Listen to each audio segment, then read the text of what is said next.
The Real Housewives of Miami recap, blowing a casket.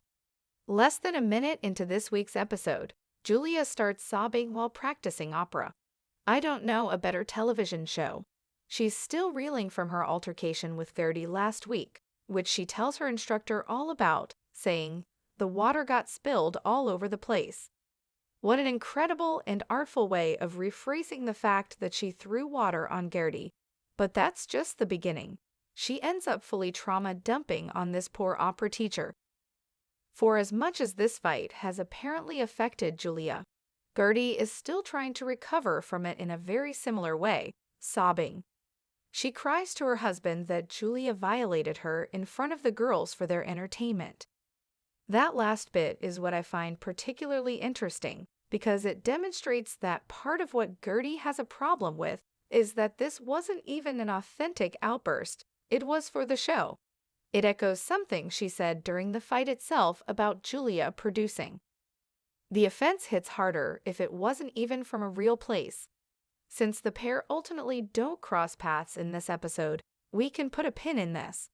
After all, we've got a whole new housewife joining the cast this episode.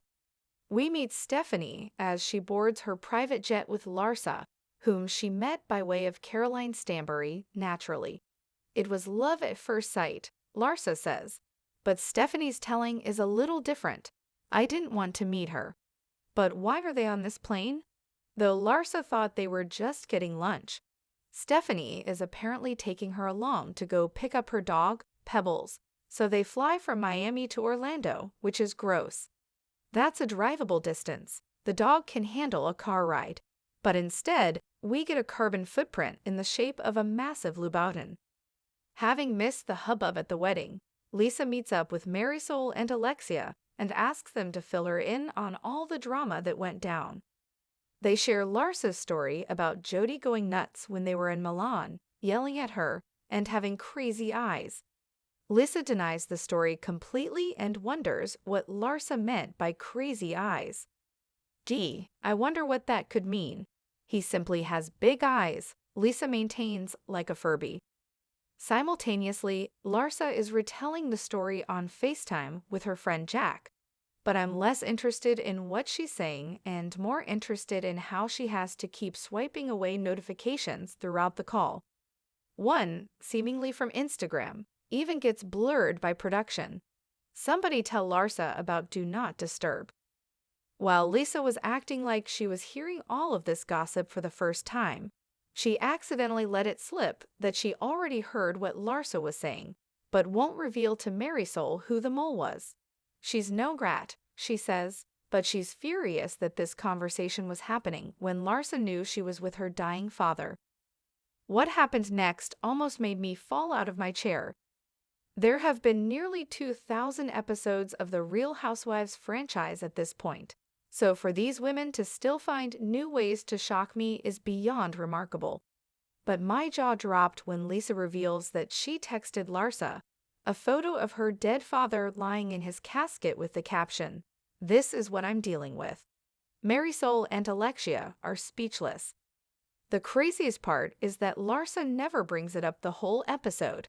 I need to know what Larsa's reaction to receiving a photo of a corpse was. Since there's simply no possible way for me to make a natural save from that, let's just forge ahead. When some of the girls go out for drinks, Marisol goes up to the bartender to order, as she is wont to do. But before she even finishes her sentence, the bartender says, "Vodka with oranges on the side." "Exactly," she responds, surprised that this barkeep, whom she seemingly does not know, has her order memorized. That simply can't be a good sign, and we can trust that this will be coming up the next time Adriana wants to attack Marisol about her drinking. Nonetheless, it's hilarious. It's really this outing that introduces us more fully to Stephanie as a new housewife. So let's dig into this first impression.